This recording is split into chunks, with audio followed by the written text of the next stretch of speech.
Hello, welcome to Robots Richard Spaces on today the 28th of December. For those of you that watched the last video, you'll know that the goal for the Porsche this year was to have it painted with the car, with the engine inside it.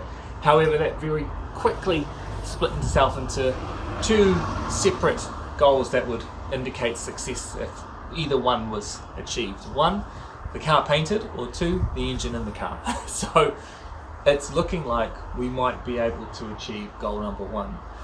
Fingers crossed.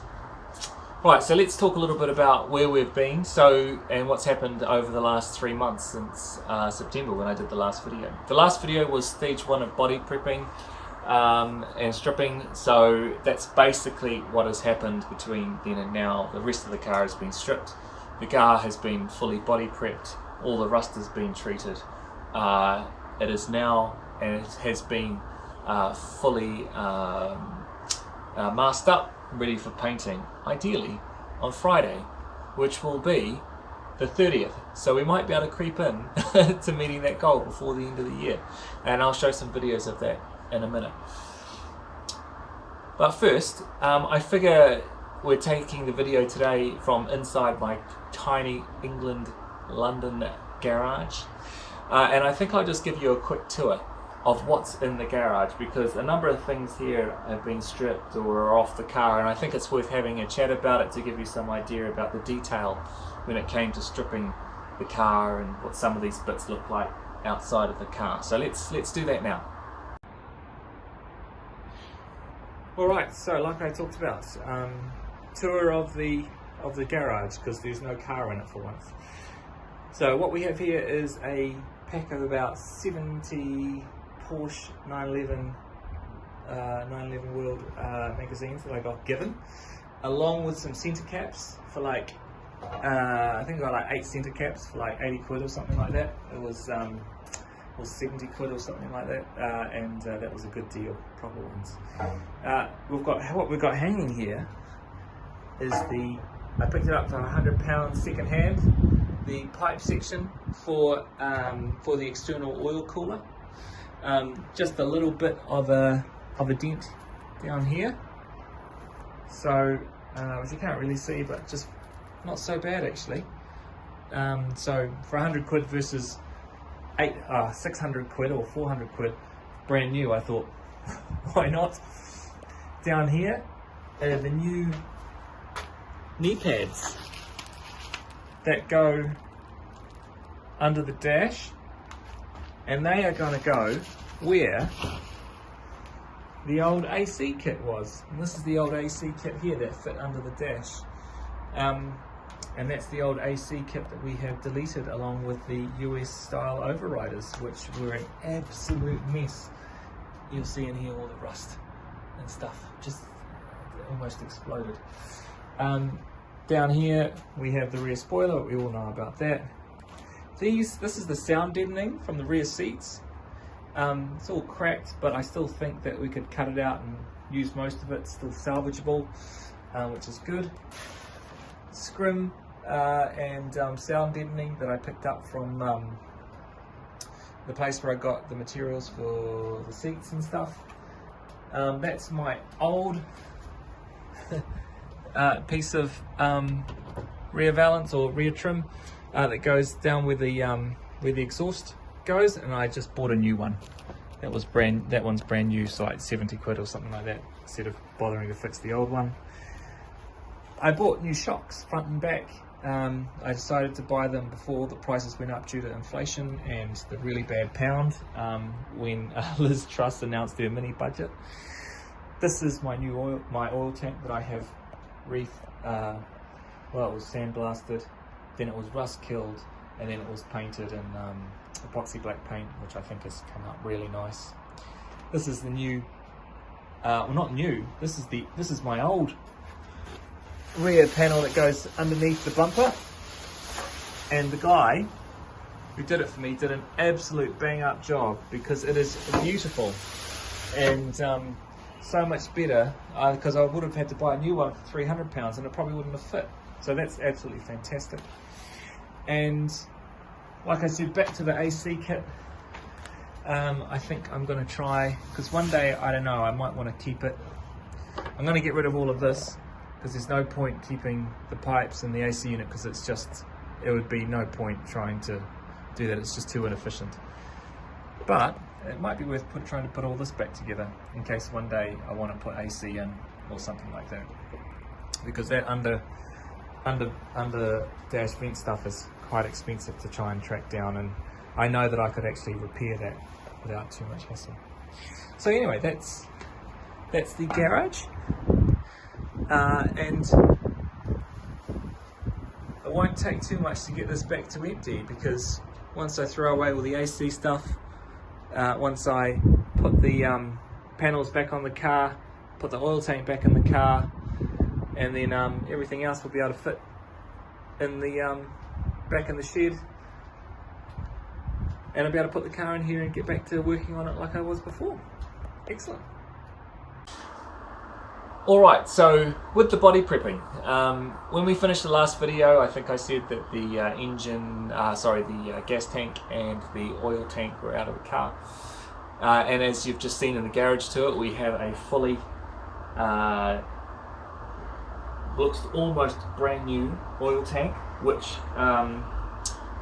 I will show you some photos now of the process of the before and after.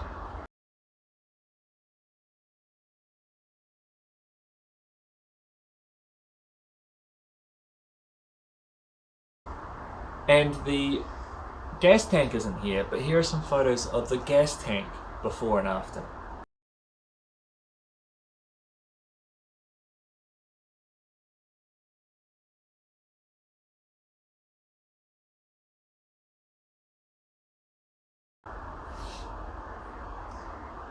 Getting that under seal off is tough. It is hard work.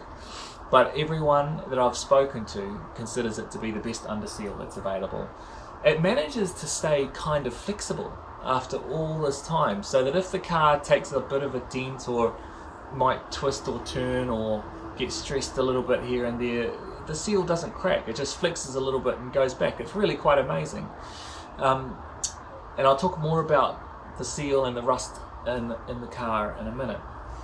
So in terms of what else needed to come off the car, the seats needed to come off, the front and rear seats needed to come off, the dashboard needed to come off, the rest of the interior, which really was only the door panels, was kind of left, because I'd taken off the Targa roll bar and everything associated with the Targa roll bar quite a while ago, and I needed to get that off to be able to take the rear windscreen off. So it didn't take too long to strip it down, only another day or two, but then also as we went along, we took off things like the door chromes, i.e.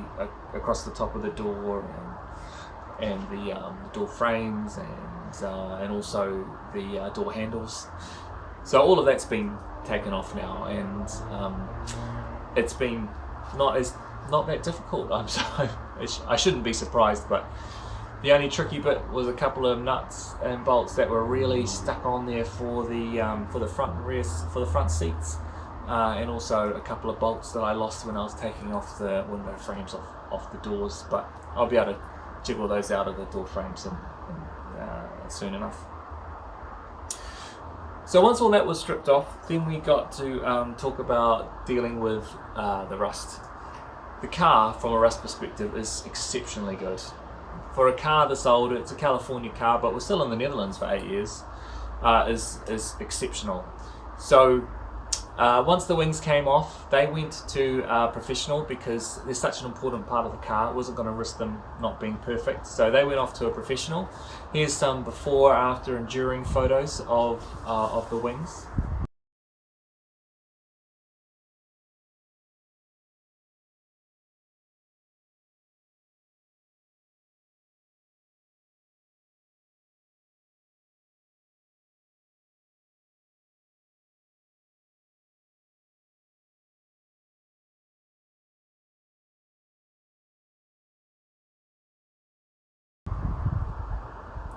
I also sent the professional that rear valance which you saw in the garage tour. That cost me 300, but a new panel would be 300, and it probably wouldn't fit. And he got that looking from an absolute mess to what it is now. So with those key panels taken care of, it was up to us to take care of the rest of the car. So we deleted the old AC system, patched the holes associated with the old AC system. Couldn't have done that without my uncle's help. Fixed a little bit of rust that was on the actual car from around the wings, but not much, literally just on the driver's side with the little sort of roundy bit that comes out, that the wing sort of attaches to give the seal down the side of the wing. Just a little bit of rust in there that we had to deal with and fix, and that came out really, really, really well. The other things that we did on the rust, from a rust perspective, was all the floor plan, the chrome on areas under the rear window, and just a bunch of little bits of surface rust in the back, the rear seats, and in the front of the car around where the gas tank is. But honestly, surprisingly little, just fiddly, and takes a bit of time. One of the most difficult things when it comes to the rust was making sure that you were dealing with rust that was hidden by the underseal, or the sound deadening. So with the underseal, it is really difficult to get off. I was told by a few people the only way to get off is to burn it off. What we ended up doing was doing a lot of heat gun onto the underseal, waited for it to bubble, and then scraped it off with a screwdriver. That seemed to be the most efficient way. I didn't figure that out until after the fact, and I did all of the gas tank just on my own with a hammer and a screwdriver, chiseling it off. Took ages and ages. But once again, if there's no sign of the rust, then you don't actually see the rust. There's no sign of the rust. If you take off some of the underseal, there's usually no rust there. So it's actually pretty confident that if there's no sign of the rust coming through, that the underside is in pretty good shape. So from an underseal perspective, when we got in under the car, there was just a bit of rust around the rear cross member and up the two sides, around the sides of the rear cross member in front of the rear wheels, and then a couple of patches up at the front where the brake master cylinder is. So surprisingly little. We looked through a couple of other areas where there'd been some scrapes. Once again, just surface rust. Took off the underseal around it, sanded it back, rust killed it, and then over the last week or so, we just undersealed it all back up, and I'm feeling very confident that it's going to be in pretty good shape. Getting the underseal off the inside of the engine cavity, that took a while. That was a full day's work, but once again, took it off. Got pretty confident that we'd got it all, rust killed it, and I mean a lot of rust kill after removing all the surface rust, and then sprayed all that back. So feeling quite good about it actually.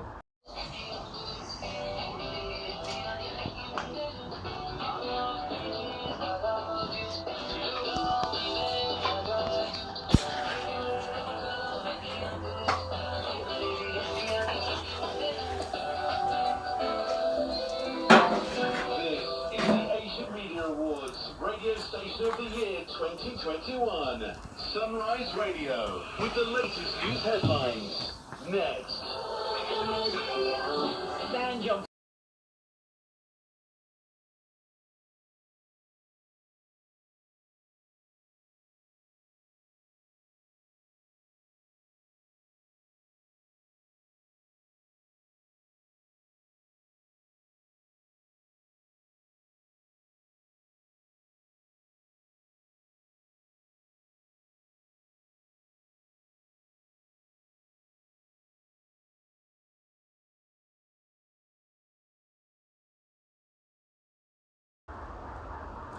So here is the video of the car now. It's been masked up, all the rust has been dealt with, all the underseal has been applied, and now it's ready for flattening and painting. Alright, here is the newly undersealed gas tank, looking very smart, looking very new. And this is the car all masked up, ready for painting. That.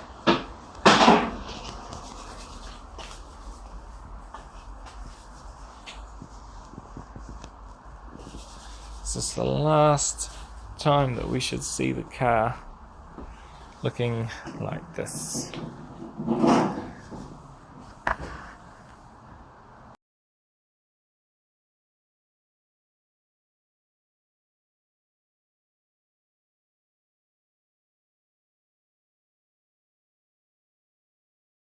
Alright, so that's everything associated with where we're at to the car right now, but there's been a lot of bits and pieces that have been going on outside, which I think will be of interest to a lot of people. So, first of all, the paint. Just going with the original 700 black Schwartz. Going into the paint shop, I just expected to say 700 and them to just show me the paint. But no, it was under 700 Schwartz. There was 700 black Schwartz, redder, darker, like redder variations, brown variations, and in the end they just said, no, let's just go, do you have anything that just says 700 black Schwartz with nothing else written beside it? And they said yes, and I said, let's get that one. So that's the colour that the car's going to be. Cost about 280 quid all up, and that included all the thinners and the tack cloths and all the other bits and pieces. So in general, pretty happy, not displeased with that. Fairly straightforward. I'm really exciting, actually, like really exciting. In fact, the most excited I've been up until this point is when we put the underseal on the car, because it meant all the rust had been dealt with, so we could put the underseal on the car. It's a real feeling of actually getting the car back together. The fact is that once the car is painted, on the weekend, if we're lucky, I could have the gas tank and the oil tank back in the car. It's putting things back together. It's just very exciting. So that was it with the paints. Pretty happy with where that is. Decided to go with cellulose paints, one application, not 2-pack, and just trying to keep it original, no clear coat, anything like that. Seats. Now that's been a tricky one. It's tricky for two reasons. One, super expensive, and number two, very few people know exactly what materials were available at that time in 1976 for the car. I found an excellent resource. The guy was brilliant. His name is David. He works at Southbound Trimmers, and just brilliant. So happy to share his knowledge, and he's so backed up. Like, if you were to give him your seats, you wouldn't get them back till June next year because he's so good.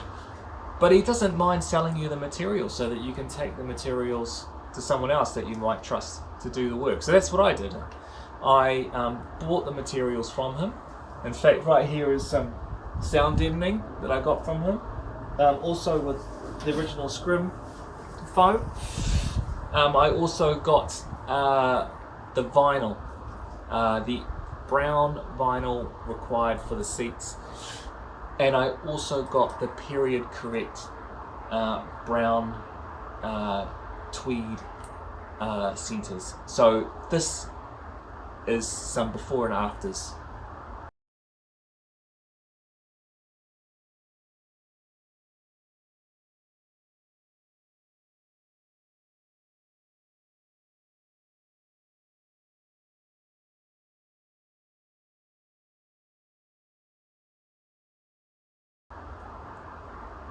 Now, I don't know about you, but I think those seats are gorgeous. They are beautiful, absolutely beautiful. And in the end, I found a guy up Birmingham way, and he's just getting into doing 911 seats. He was doing 944 seats, and 944s are the same tombstone seats as 911s, but as he has been figuring out quite slowly and rather painfully, 911 customers are very, very different to 944 customers. So it's been a bit of a learning experience for him, and I am still, as you've seen with those seats, very happy with the results and also with the price. So yeah, so that's it with the seats. The other thing is with the engine. So the engine has been rebuilt. We all know that. Total bill for that is somewhere around 11,000. The transmission has been rebuilt. I don't know what the total bill is for that, but I did speak to the guy doing it, and I said to him, look, I didn't say as cheap as possible. I said, just do what you need to do. I'm not going to be racing the car. I'm not going to be pushing it to its limits. It doesn't need the top-notch stuff. Just use second-hand parts in good condition, and that's what he's done. So I'm super hopeful that that transmission rebuild comes in at around 2,000 to 3,000, but I don't know the actual answer yet. If the whole engine and transmission comes in under 15, I'll be a very, very happy person. Well, happy from the perspective of having a new perspective, because the old perspective would have been, as I said at the time, falling off my chair and wondering, why am I doing this?